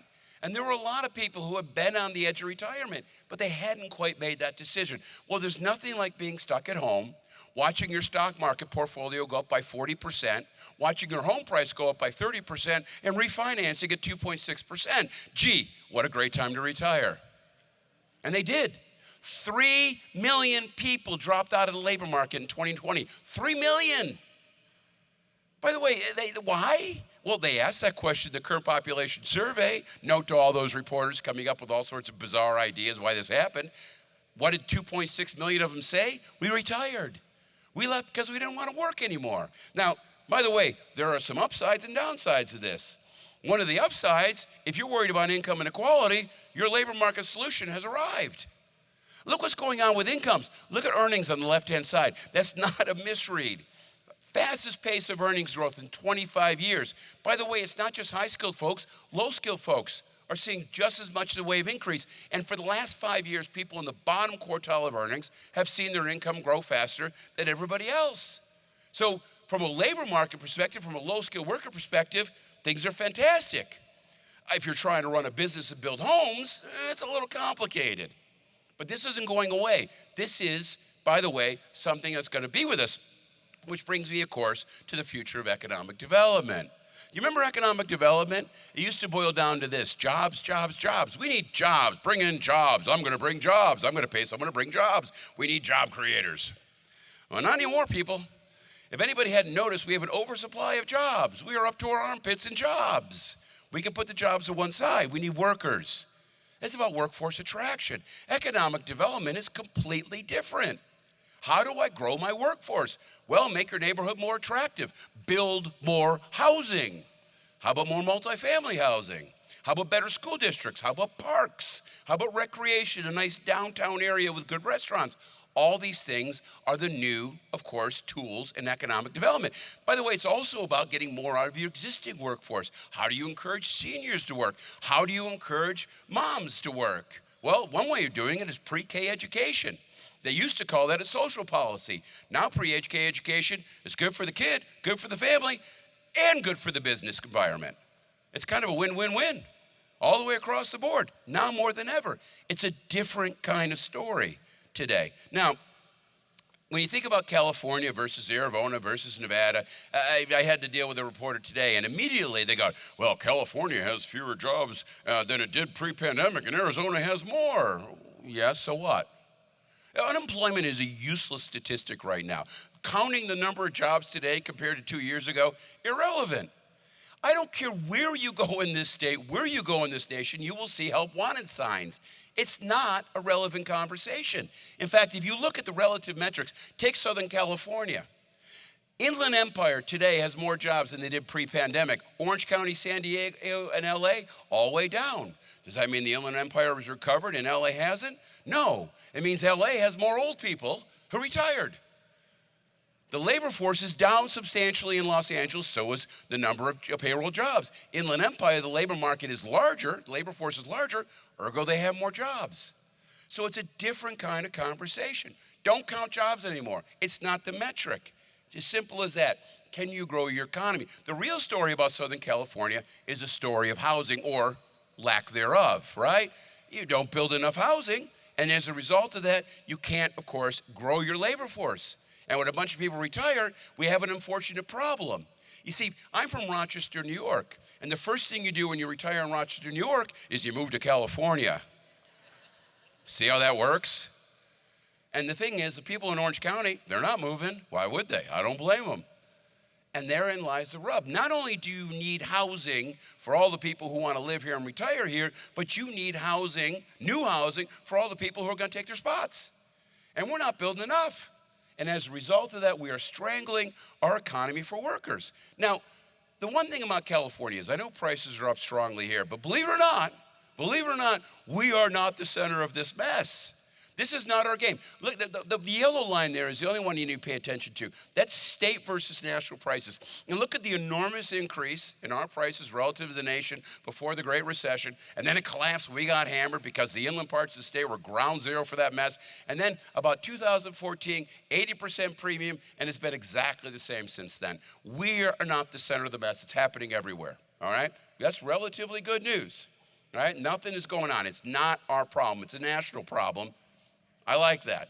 We're not the center of the mess for one time, right? And from a long-run perspective, look, if we don't build enough housing, does that mean our state dries up? Of course not. You know, one of the interesting upsides when you think about housing costs, housing prices, this kind of stuff, is actually what Governor Davis said. High-skilled people move in and low-skilled people move out. For anybody who thinks home prices are too high in LA, let me give you a little anecdote. I live in West LA, okay? My kid, goes to a public elementary school down the road from me. It's a very nice elementary school. In my kids, 19 kids in his class, there are 3 parents who don't have an accent. 3. By the way, a huge hunk of his class is Israeli. Not a trivial point. What is the most expensive city in the world right now? According to Forbes. Tel Aviv. Look it up. Tel Aviv. No, not a chance, buddy. Give me 10. He's telling me 5. Can I finish this in 5? Probably not. Tel Aviv. Tel Aviv is the most expensive city in the world right now. Israelis come here, you know what they say? This is cheap. This is cheap. LA prices compared to any other global city on the planet. I don't care where you're looking, right? Paris, London, Singapore, Shanghai, you name it. San Francisco, New York, we're still cheap. So prices are only going up, folks, and the solution here is supply, supply, supply. In the meantime, we are transferring. Low-income folks are moving out, high-income folks. Look at the increase in families making over $150K per year. In 2009, a 250,000 people in Southern California made $150K or more. By the way, in 2019, it's now approaching 600,000. Simple as that, simple as that. Now, where does this thing go wrong? Where it goes sideways? What am I talking about in terms of the overstimulus? That's the last part of this conversation, probably the most important one. Let's start with fiscal stimulus. Now, I understand times are tough, you want to help people out. I get that. But that means replacing some of the income. How much did we replace? By my estimates, over the last couple of years, Americans lost about $800 billion in income, a pretty big hit. By the way, further paying for the $800 billion of income losses, the federal government gave us back through direct subsidies. You ready? $2.1 trillion. It was a 2.6 to 1 replacement rate. 2.6 to 1. Look at savings, up 2.5 trillion over what it should have been. Checking account balances, 3.5 trillion above what it was. Now, mind you, again, they haven't taken their foot off the gas pedal. We entered the pandemic with $1 trillion structural deficit. We came out of it with a $1.6 trillion federal deficit. $1.6 trillion structural. And by the way, what's their plan right now? We need another stimulus plan. Build back better. What are you doing? What are you doing? You can't give it away fast enough, right? But of course, let's just not blame Congress and the presidents, since it was Trump and Biden who did all this. Let's, of course, talk about the Federal Reserve, Mr. Powell, who, of course, pushed down interest rates to 0. You always do that. But, you know, this is a big crisis, so I'm going to do quantitative easing just like the last 2 people did. Now, mind you, Janet Yellen and Ben Bernanke did about $3.5 trillion in QE over about 6 years. Jerome Powell did $3 trillion in QE over lunch. And since then, he's dumped about another $2 trillion into the economy. We're talking $5 trillion and counting. Why? This is the fundamental question. Look, Ben Bernanke and Janet Yellen were fighting the pernicious deflationary effects of a collapsing financial market. 3% write-offs per quarter in our banking system. Right now, our banking system is incredibly clean. Back then, home prices were plummeting at 15% per year. Now they're going up 20% per year. Back then, we had record numbers of foreclosures and bankruptcies. Today, we have none. My question for Mr. Powell is, what are you doing? And why? There's no reason for this. There's no logic. And keep in mind, I get it. You know, QE is the new tool. It's all the rage, right? But for all the QE done over the period of Janet Yellen and Ben Bernanke, M2 never grew, because they fought off the deflationary effects. This time, look at what M2 has done. We haven't seen this much M2 growth ever. You've never seen anything like this. Milton Friedman's losing his mind. When you dump $11 trillion of raw cash into the economy, of course everything goes crazy.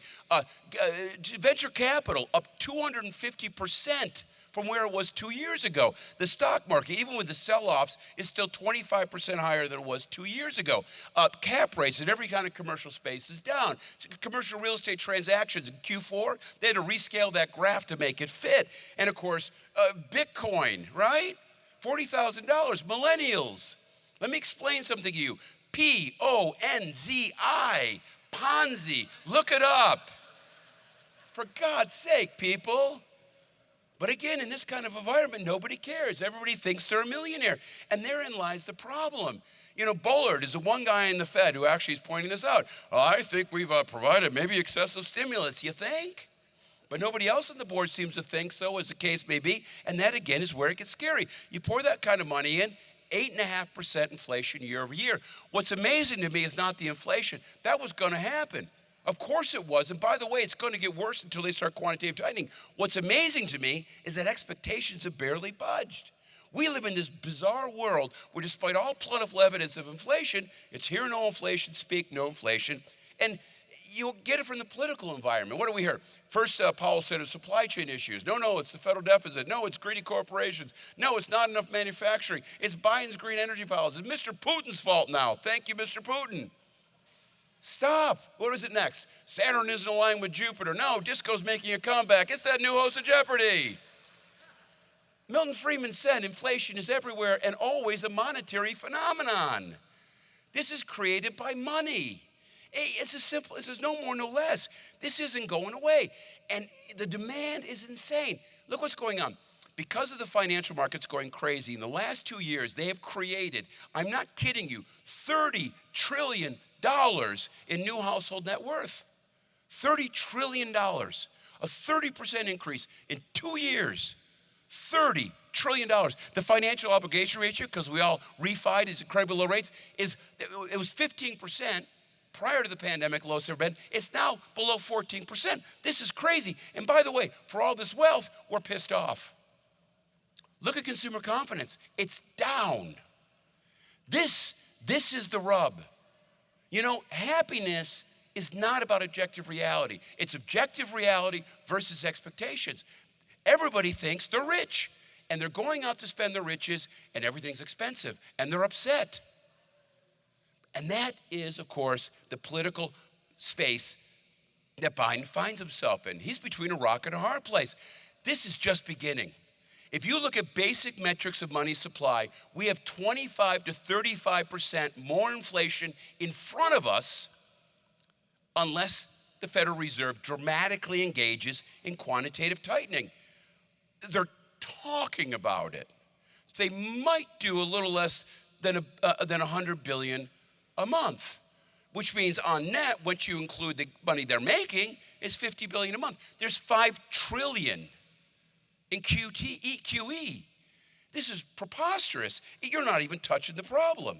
So now, what's going to happen? Well, it's very simple. It's going to get worse. It's as simple as that. Mortgage rates of 5%. You ain't seen nothing yet. I'm trying to get the next slide to come up. I apologize. Give me a second here. There we go. Look, the problem with inflation is very simple. Milton Friedman laid it all.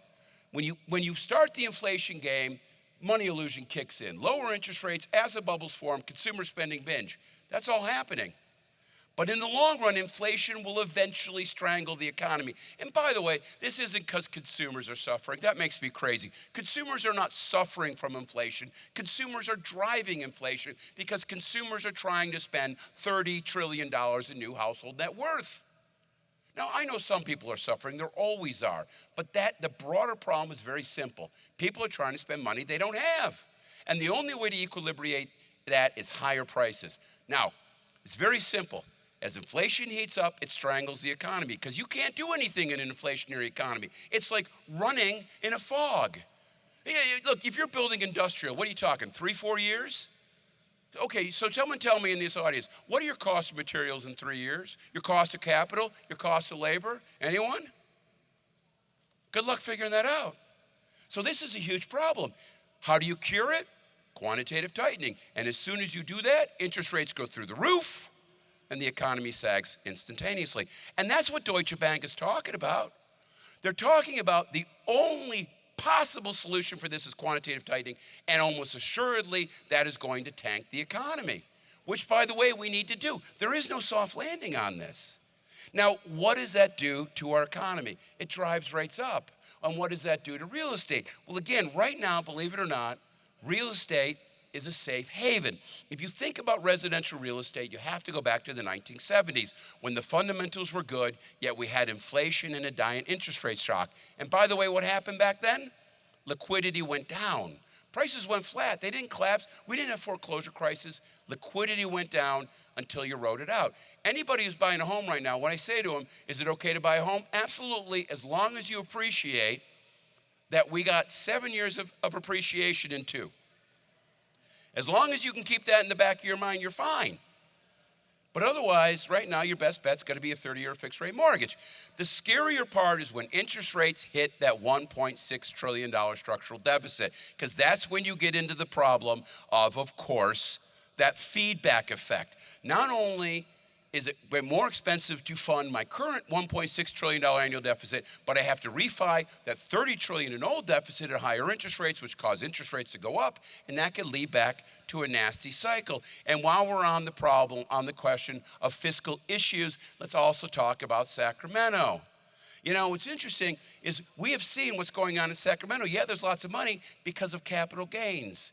We have a very progressive tax system that heavily leans on capital gains when times are good. And by the way, the first thing that goes away when times are bad are capital gains. Look at capital gains. We saw those 2 bumps. I think Governor Davis, you remember that first one in the late 90s. We all remember the middle one in the Great Recession. Look where it is now. It's never been higher. We're lining up for $40 to $45 billion deficits in Sacramento unless they start tucking some of this money away. And I don't know about you, but I haven't heard Governor Newsom talk about that at all. So look, the economy's back. The V was the only logical outcome. And you know, guess what? The economy's overheated. So again, I'm going to go back to what I said at the beginning of this thing. It's an old rule in economics. If it's too good to last, it's not going to last. This thing has to crash. And by the way, how does it crash? The answer is, honest to God, I have no idea. If I knew that, I'd have a boat bigger than Putin's and I wouldn't be here talking to you. There's an incredible amount of uncertainty, and the very simple answer is this. The longer this goes, the uglier it's going to be. So, you know, if the Fed finds salvation post-midterm, and they go hard on quantitative tightening, 2023 is going to be ugly, but we probably avoided the worst of it. But if they continue to ignore the obvious, and this goes 3 or 4 years, we're going to have a mess on par with the Great Recession, if not worse.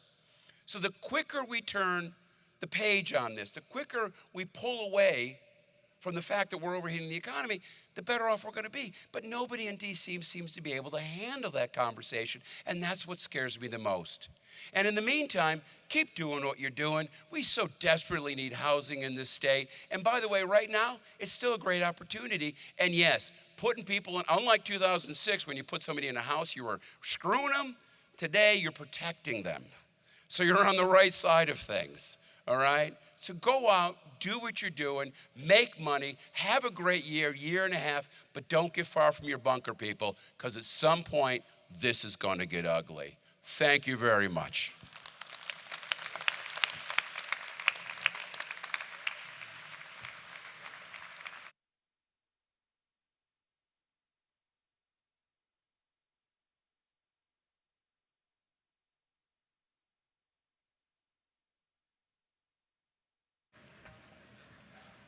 Well, good evening, everyone.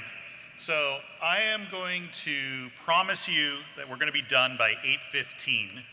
So if you guys could bear with us, we have a very esteemed panel up here. By the way, my name is Bill McReynolds. I am your LA Ventura BIA chapter president. So thank you very much for making the trip up here to the Reagan Library. So right now I'd like to call our panelists up. So if we could have Greg McWilliams, Mike Balsamo, Randall Lewis, Nicole Murray, and Greg Bealey come on up. Okay, if you're holding a microphone, you get to answer the first question.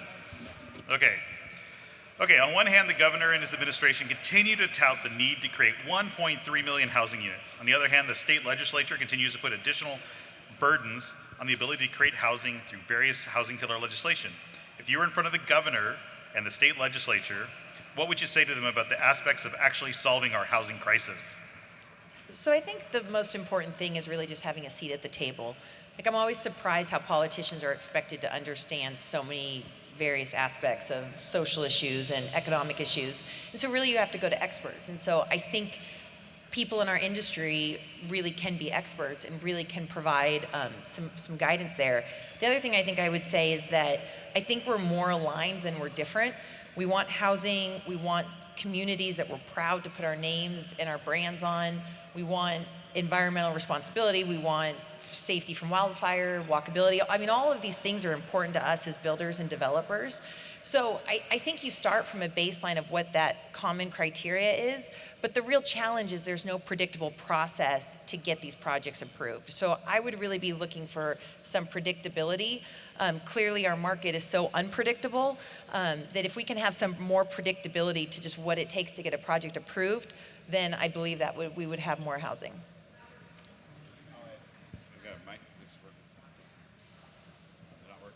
Doesn't sound like, go ahead. Try that one. We'll say it. I think it's a cultural shift. Governor Davis remembers this when Lieutenant Governor Newsom sat down with about a dozen of us, and Greg was there and a few of us were there. He was running for office at the time. And one of the things I said to him was, you said that on the front of the LA Times you were going to build 300 to 400,000 homes a year. How are you going to do that? He said, CEQA reform. And I kind of grinned like a smart aleck, and he said, what's so funny? I said, well, Governor Wilson told me CEQA reform is not going to happen. And he said, well, then what's your great idea? And I said, it's cultural change. You've got a plaster on the head of every state agency and every secretary, 300 to 400,000 homes a year. Don't promulgate one more rule, regulation, or statute. If you can do that, we can play this game. If you continue to promulgate all these rules and fight the culture on the fighting side, what you're going to end up with is what we do today, 90 to 100,000 homes a year. And that's what we've done for 4 years. It's a cultural change. If you're going to produce the housing, you got to have the cultural change in the culture of Sacramento, and as that applies to all of us every day. I agree with that. We have just been living through the greatest real estate run in modern history. And we've also been living through the greatest state regulatory cram down on regulations in modern history. And it continues. The governor mandates 3.5 million homes. In Southern California, 1.5 million homes. And you turn around, and the state agencies take it away. From VMT to NEL to wildfires to CEQA to raising of the gas tax on July 1st with the highest gas tax rate in the nation. It is a complete cram down, and it is causing massive economic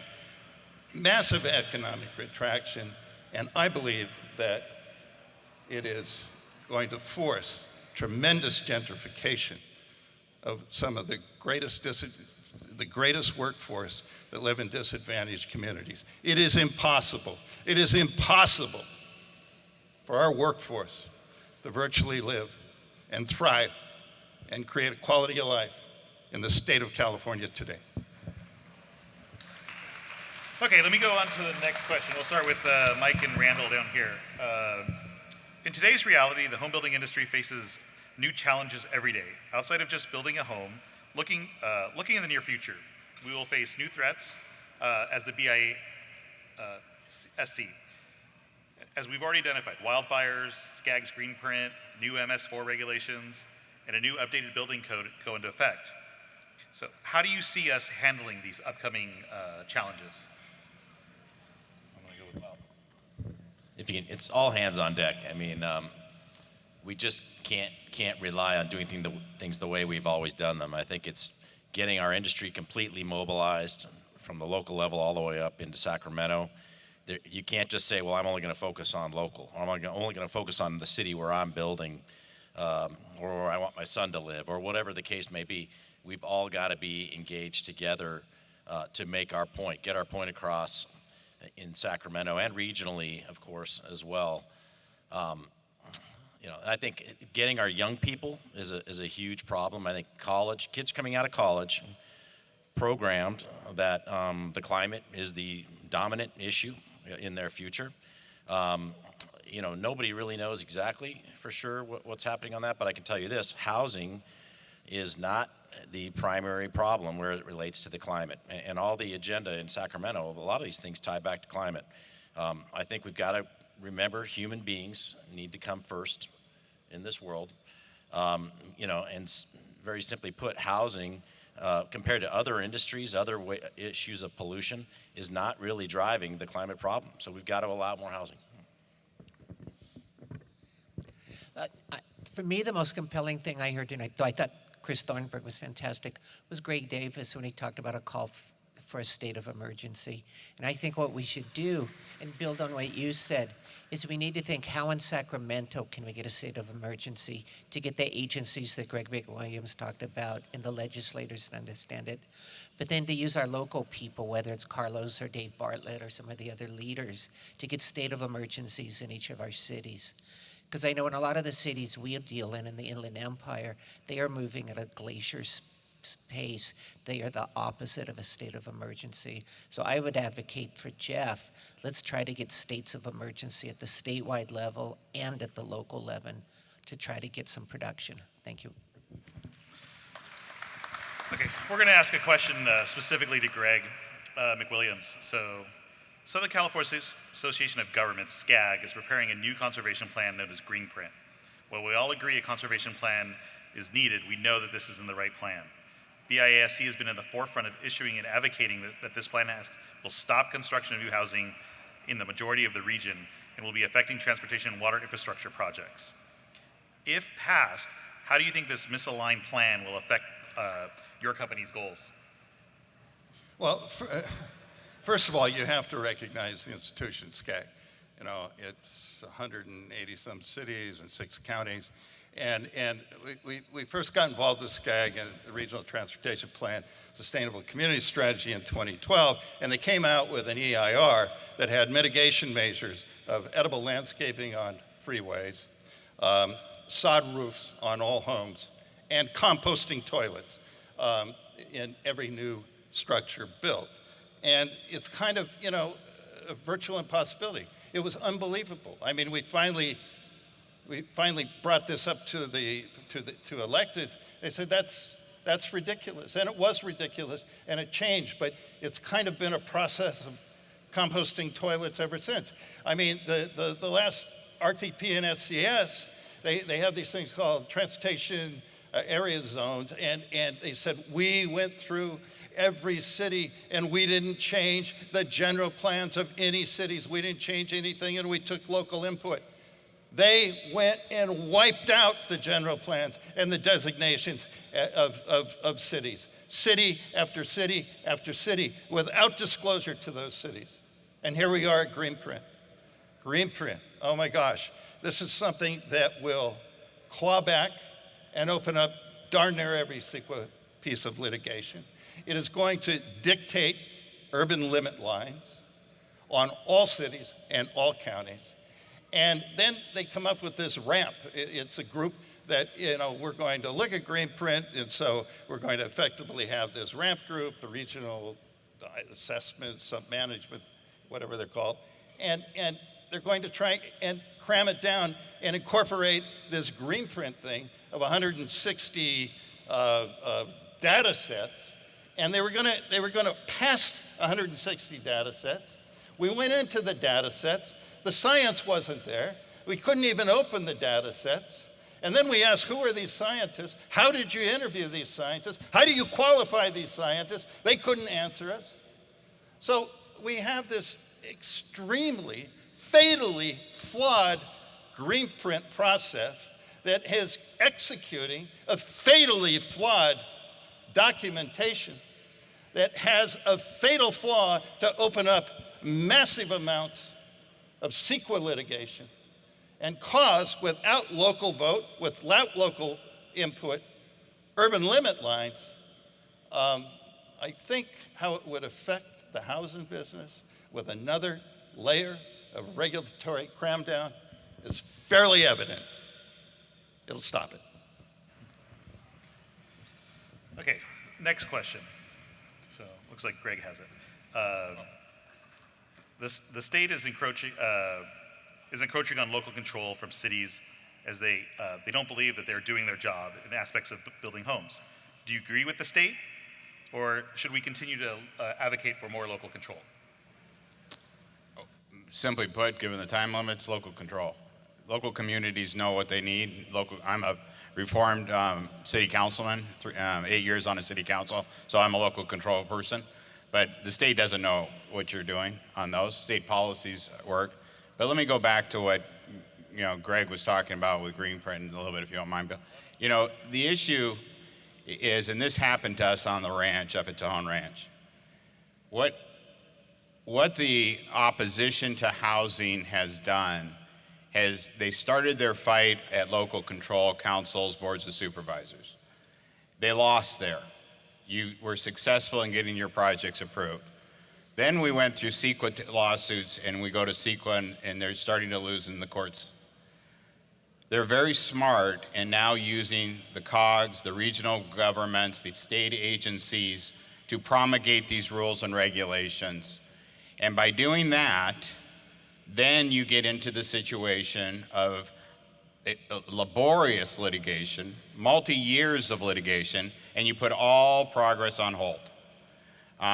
The green print issue for us, when we ended up with green print, we had a study up in the Antelope Valley, and this study was done, and they tried to put that data set in green print that was never approved by Fish and Wildlife. Factual. We had to go fight the battle to get that data set out. And that's how it's being done. And so what you ought to be advocating, I hope, implementation. You have the plans today. The job is to get the funding into the regions, implement, get those plans, get the funding into the regions, get the housing approved. We don't need a lot of new studies and new things that will lead to what Greg's talking about on the additional litigation, because it's going to cause a problem. Get to what Governor Davis is saying. We've got the plans. You've got the general plans. The local control has it, and you need to start implementing. That's the message. And it's coalition building, Bill. I think places like SCLC that has taken on housing is a neutral arbitrator. I'm on the Cal Chamber board. We have a housing committee now. It's a neutral, it's a central convener that doesn't create so many frictions. BIA gets involved, everybody gets involved, but we have to grow the coalition larger and have a larger base to change. So, Nicole, as the builder on the panel here, where are you on the local control versus state? Sorry, we're on portable mics here. So, I mean, we believe housing is a local business, and we have local divisions across our company. We buy land in cities. We staff with local trade base. We have local team members. But similar to the way our companies are structured, we have a corporate team that provides guidelines and oversight. But ultimately, the business is run and the money is made and the houses are built at the local division level. And I think that's how the state should operate. Okay, I'm going to do my last question before we move over to the Q&A, so I'm going to bring that over to Randall. Is on advocacy. BIASC is a leading advocacy for solving housing affordability and supply crisis, and has made significant impacts in doing digital advocacy, creating large land coalitions, and building partnerships. We understand the power in numbers. What can BIASC and our partners do more of to move the needle in terms of advocacy? I think it would be what everyone has talked about, and it's building the coalitions. Mike talked about building coalitions with students. We really haven't talked much about building coalitions with the businesses that need to hire people. We haven't built the coalitions with the school districts and the police that can't afford to pay their people, can't afford to buy houses. So I think it's going to be coalition building and education. We've really done a cruddy job, I think, as an industry of educating people. Why is there this need for housing, and what are the barriers for housing, and what citizens can do in their communities to make a change, whether it's going to meetings, supporting projects, running for offices. So I think it's going to be coalition building and a really strong education campaign. I should say BIALAV safe. Jeff has been enormously effective. I mean, he's really got some great strategies, and Jeff and BIA have been enormously effective in what they've been doing. You know, I'd maybe add that we're not doing a good enough job touting how successful we are at building sustainable and safe new communities. I mean, the wildfire issue, we didn't have time to cover that earlier, but it's got to be talked about this year. It's the only focus, or one of the secondary focuses in Sacramento is potentially the risk of stopping housing because of the risk of wildfires. You know, it's not known out in broadly in the public, but since 2010, you're talking about maybe 13 or 14 homes in the state of California that have been built with the codes since 2010. In all of our master plan development contexts that we specialize in, you know, we're giving up major buffer zones, 170 feet wide, you know, providing secondary access to all these communities, Class A roofs. We've got a 1-hour firewall on all the homes that are on the wildland edge. We're building 4 fire stations in the community that my company is developing over a period of time. But no one really understands or knows that, or it's just, oh, wildfires are a risk, we've got to stop housing. You know, so things like that where we've got to really keep pushing. Hello? Okay, we're gonna open it up for a 5-minute Q&A before we let you guys go home. So we're gonna have Chris come back up so you guys can ask him questions. He didn't talk about my economic strategy, so right here, I could be a multimillionaire right now. This is my Powerball ticket, so we'll see how I'm doing later tonight. Okay, so Deandre, did you want to, do I see him? Okay, I'm looking for my, okay, so let's start with some Q&A. I'm gonna look in the audience there. Who's got a question, who wants to ask one? So don't make me pick on you, so.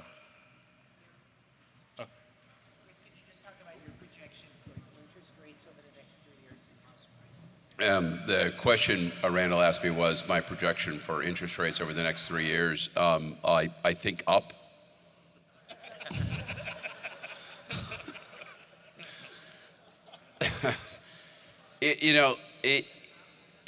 One of the things we all have to keep in mind that when people ask me for specific equations like this, you ask me for a specific number, I'm a data guy, and what I have to do is I have to go plumb the depths of data to find natural experiments that correlate with this kind of experience, and have to sit down and calculate and figure and come up with some reasonable number, which sometimes you can do, but I can't now.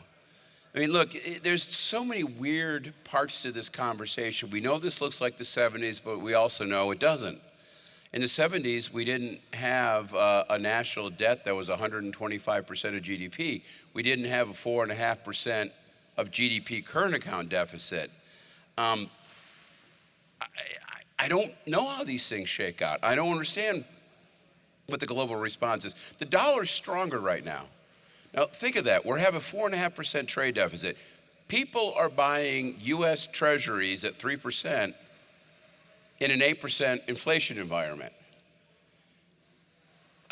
I guess if you're trying to hide your money from Mr. Putin, that makes sense. But otherwise, how do you predict this stuff? So they're going up. They're going to go up a lot. Could they hit double digits? Possibly. I mean that sincerely. But again, the history of this. Look, my father was a real estate agent, and I remember he said what couple of his best years were 1983 and 1984, when, by the way, interest rates were 12% or 13%. It's not high interest rates that'll kill you. It's going from low and high interest rates that'll kill you. It's a transitory part. Once we come out the other side, we'll figure it out.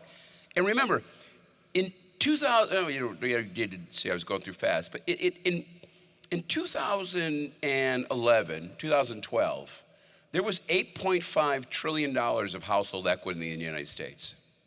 Today, there is $26 trillion of household equity in the United States. It's times 3 from where it was, $26 trillion. That's a lot of buffer. That's a lot of buffer. So interest rates are gonna go up, the market's gonna go flat, and it's gonna sit there for a while. Now, that's not good for new home builders because obviously move-up buyers are new home buyers. If I had to give a suggestion to anybody who's a builder in here, if I said to you, what's your niche, if we want to talk about subsidies, what the government should be relying on, one of the things we're all a little too obsessed with is building high-end homes for those move-up folks. When this nation, this state, is incredibly, desperately short for entry-level housing. Townhouses, condos, remember condos? They're not a bad thing. And at some level, the way to survive this in a housing scarce environment is to find that entry-level spot, to find that cost affordable spot where you can still build, it can still be moved into, even if interest rates are 10%. But to the points that were made about all the fixed costs of housing, that's tough to do in the state, and what the government should be doing is thinking about how to reduce those fixed costs or at least subsidize some of them. Well, no, the conundrum is, I don't disagree, while it's challenging to predict. The conundrum that I'll speak as the lone builder on the panel, and to my builder peers out there, I have to figure out how to buy land from these guys. So not having a clear forecast provides a real challenge for all of us in the room that are trying to look ahead to our business. That's the problem with inflation. Exactly. That's it. Yeah. Right there. Three beans. So I'll do 3 beans, magical, in exchange for their land. Okay, do we have any other questions from the audience? Right back there. A lot of first-time home buyers and people who are in pipeline right now, backlog, are saving their money in the stock market. Where do you see that going in the next 6 months to a year with things going? Other than just saying down, a little more specific, please. Is it on? Oh, okay, here we go. Okay. If you're asking me what I'm doing, is I am pulling my money out of everything liquid. I don't want to be in equities. They scare me to death. By the way, as much as equities scare me, NFTs scare me even more. So you might want to dump those NFTs for those of you out in the audience. For those of you who don't know what they are, don't ask. Exactly. It's nonsensical. But you know, and again, real estate is a safe haven in this kind of environment, right? We know that. It's something that land can hold its value through this kind of mess. I think most liquid assets are a mess. I don't know what to make of them. I don't know heads or tails. So I suggest dancing out of those things. And yeah, to your point, you know, I was mentioning this earlier. I can't remember who I was talking to, but you know, one of the things about this environment, it's an interesting conversation we all have, because look, everybody in this room has money sitting in your checking account, a lot of it. I know you do, because I do, we all do. That's part of the problem, right? At the same time, that money is getting eroded away because of inflation. You're losing money by letting it sit there. Yet one of the things to keep in mind here is you know, there's the old expression, never confuse genius with a bull market. And there are a lot of people making really stupid decisions right now. So now, at one level, from a macroeconomist standpoint, my standpoint, I'm worried about that, because people making stupid decisions today are people that I'm going to have to bail out in 3 years, which worries me. On the other side of the equation, those people making stupid decisions today are the people I'm going to buy those distressed asset from at record sales prices in 3 years. So it's, you know, it's an odd mix of fear and Schadenfreude and greed that kind of swirls when you start thinking about these conversations. But for everybody in the audience, again, the one thing I can tell you is, again, there's lots of demand. 5% mortgage rates are not going to hurt this market. 6% mortgage rates are not going to hurt this market. 7% mortgage rates are not going to hurt this market. There's so much equity, $26 trillion of equity. This market is not going to cool down until they really spike the economy. And when that happens, yeah, it's going to go cold. It's going to go cold for a while. It's as simple as that. So go out, make money, take advantage of it, but just be prepared. Okay, folks, we've kept you here till 8:20, so we're going to wrap this up. So I want to thank all of you for coming out this evening to the beautiful Reagan Library in the city of Simi Valley. I would like to thank our electeds for attending tonight, and especially want to thank former Governor Gray Davis for his appearance tonight. And thank you from the LA Ventura chapter of the BIA for being out here tonight. Thank you. Big hand for everybody.